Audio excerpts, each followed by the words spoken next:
شاری سلێمانی پێشانگای دووەمی کتێبی نێودەوڵەتی یا پێشانگای نێودەوڵەتی بۆ کتێب کردووەتەوە. ئەم پێشانگا ئەوە دووەم ساڵە یا ئەوە دووەم جارە لەلایەن کۆمپانیای ئەتلەسل ئەسیل و لەلایەن بەڕێوەبەرانی کۆمپانیا و ئەو کەسانەی کە هاوکاریانن دەکرێتەوە. ئێمە کردنەوەی پێشانگاکە و ئەنجامدانی وەکو چالاکیەکی ڕۆشنبیری زۆر بەرز دەنرخێنین و سوپاس و دەستخۆشییان لێ دەکەین. هەر بۆیە لەگەڵ پارێزگاری سلێمانی دکتۆر هەڤاڵ و لەگەڵ ئەو کەسانەی کە پەیوەندیدار بوون و لەگەڵ بەڕێوەبەرایەتی گشتی کتێبخانە گشتیەکانی هەرێم قسە و گفتوگۆمان کرد بۆ ئەوەی بتوانین کاراسانی بکەین بۆ کردنەوەی نمایشگاکە. نمایشگاکە هەرچەندە لەلایەن کۆمپانیای ئەتلەسل ئەسیلەوە کە کراوەتەوە کۆمپانیایەکی بازرگانی یا تجاری یا هی کەرتی تایبەتە پەیوەندیەکەی بۆ هەڵسەنگاندن لە لای ئێمە بەوەوە هەیە ئەم کۆمپانیا ئەم ئیشە بۆ قازانج ناکات. ئەم ئیشە وەکو کار و چالاکیەکی ڕۆشنبیری و ئەدەبی بۆ سلێمانی ئەنجامداوە یا بۆ ناوچەکە گرنگی خۆی هەیە و تایبەتمەندی خۆی هەیە. ئێمە ئەمڕۆ کە سەردانمان کرد لێرە بینیمان بەشەکانمان بەسەر کردەوە هەندێک شتیان کردووە. ئەو شتانە لە کۆمپانیای بازرگانی یا کۆمپانیای تجاری کەرتی تایبەت ئەو شتانە ئەنجام نادرێت. ئاسانکاری بۆ ئەو کەسانەی کە بەشداریان تیا کردووە ئەوانەی کە جێگەیان پێداون ئەو کەسانەی کە پێویستیان بە یارمەتی و کۆمەک هەیە یارمەتی کۆمەک دراون ئەو کەسانەی کە یارمەتی خەڵک دەدەن پێویستیان بەوە هەیە یارمەتی خەڵک بدەن شوێنی تایبەتیان بۆ کردوون بۆ کوردەکانی ڕۆژاوا و ڕۆژئەڵات تایبەتمەندی و جیاوازیان کردووە و بۆ ئەو شتانەی کە پێویستی کۆمەک و یارمەتی کەم دەستەکان و هەژارەکان هەتا کە مەندامەکان ئەلەم بوارانە من شتێکی جوان جوانم بینی لەم پێشانگایە و لەبەرەوە دەستخۆشیان لێ دەکەین و بۆ سلێمانیش وەک پایتەختی ڕۆشنبیری و بۆ پێشنیارکردنی سلێمانی وەکو شاری داهێنان لە ئەدەبدا شەرت و مەرج هەیە. ئەو شەرت و مەرجانە ئەنجامدانی کار و چالاکیە. حکومەتی هەرێمی کوردستان وەزارەتی ڕۆشنبیری لەم سەردەم و بارودۆخەدا توانای ئەنجامدانی کار و چالاکی لەم جۆرەی نییە یان هەر کار و چالاکیەکی تر کە سەرفیاتی هەیە و پارەی تێئەچێت و هەر گرتبوونەوەی و چالاکیەک بە فەرمان یان بە ئەمر لەلایەن وەزارەتی ڕۆشنبیریەوە وەستاوە هەم لەبەر بارودۆخە تەندروستیەکە و هەم لەبەر بارودۆخە ئابوووریەکە. ئەم جۆرە کار و چالاکیانە بە جێبەجێکردنی ڕێنماییە تەندروستیەکان شتێکی زۆر باشە و ئەمە پشتیوانیە بۆ بەشی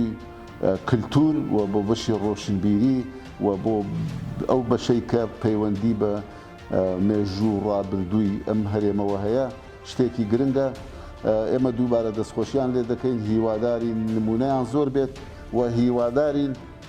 لایەنی تر و کۆمپانیای تر و خەڵکی بەڕێزی تری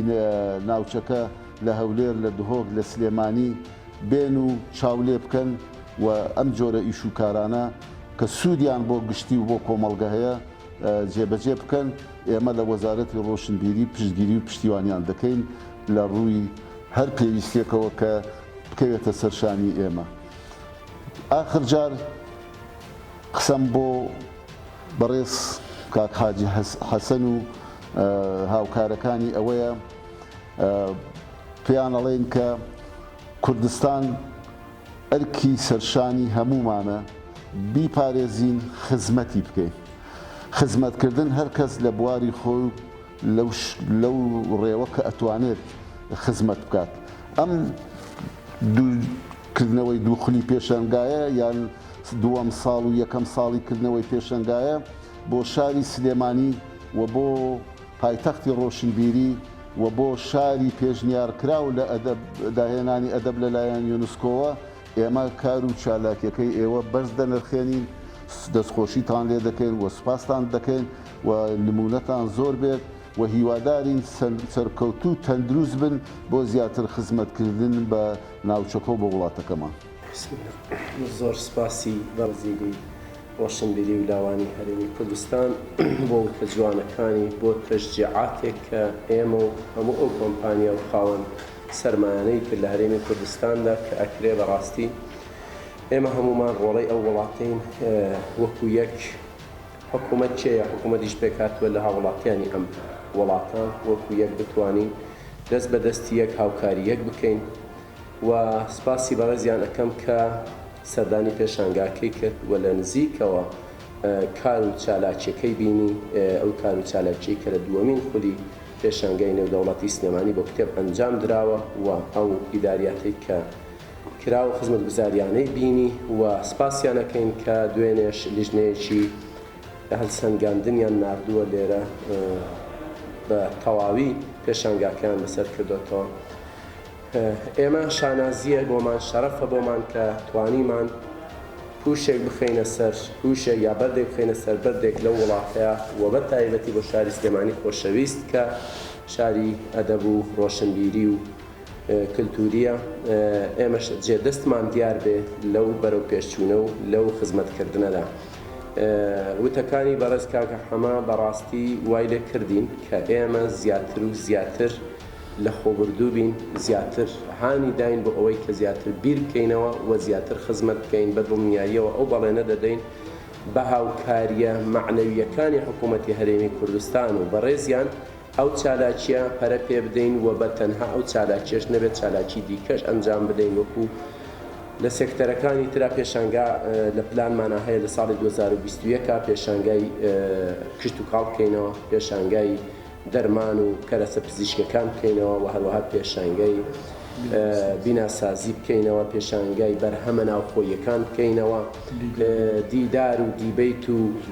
کۆنگرە و ئەم شتانە لە شارەکەمانە ئەنجام بدەین بۆ ئەوەی زیاتر هەلی کار بڕخسێنین، زیاتر وڵات ببوژێنینەوە، زیاتر سلێمانی ببوژێنینەوە. بەڵام لە هەموو حاڵەتێکە ئەم کارە بە تەنیا ناکرێ بە دڵنیاییەوە وەکو فەرموویان ئەمە کاری کۆمپانیایەک نییە کە کۆمپانیایەکی بازرگانی نییە، بەڵکو بە هاوکاری و بە هاودەستی حکوومەتی هەرێمی کوردستان و وەزارەت و لایەنە پەیوەندیدارەکان ئەکرێ و هەر ئەوەشیان لە ڕەچاو ئەەکەین لە خزمەتی هاونیشتمانیانە هاوکاری ئێمە و ئەوانە بن کە لەو بەشە خزمەتگوزاریانە ئیشەکەن بۆ هاوڵاتیان. جارێککە زۆر سپاس بۆ بەڕێز کاک حەمەی حەمە سەعید وەزیری ڕۆشنبیری و لاوانی هەرێمی کوردستان بەڕاستی بۆ خۆشیان کردین هەم بە سەردانەکان هەم بە وتە شیرین جوانەکانیان.